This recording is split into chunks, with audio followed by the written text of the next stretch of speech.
নমস্কার বন্ধুরা, আমার চ্যানেলে আপনাদের স্বাগত জানাই।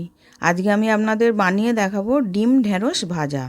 তার জন্য আমি দুটো ডিম ফাটিয়ে নিয়েছিলাম, কড়াতে তেল গরম করতে দিয়েছিলাম। তেলটা গরম হয়ে গেছে, কড়ার মধ্যে ডিমটা দিয়ে দিলাম। ওর মধ্যে স্বাদ মতো নুন আর গোলমরিচ গুঁড়ো দিলাম, দিয়ে ডিমটাকে ঝুড়ো ঝুড়ো করে ভেজে নেব।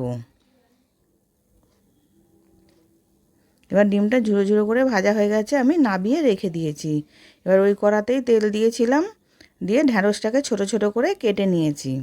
কেটে ওই তেলের মধ্যেই ঢ্যাঁড়সটা দিয়ে দিলাম, স্বাদ মতো নুন আর হলুদ দিলাম, দিয়ে ভালো করে মিশিয়ে ভেজে নেব।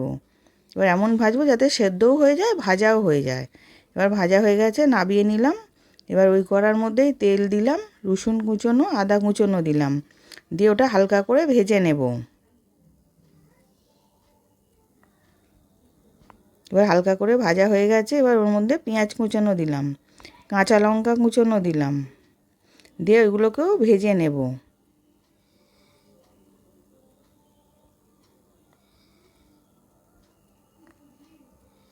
ওইগুলোও ভাজা হয়ে গেছে। 1 চামচ টমেটো সস দিয়ে দিলাম, দিয়ে ওটাকেও ভালো করে মিশিয়ে নিচ্ছি।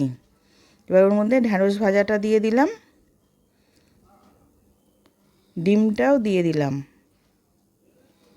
আর ওর মধ্যে আমি ধনেপাতা কুচো দিলাম, দিয়ে ভালো করে মিশিয়ে নেব।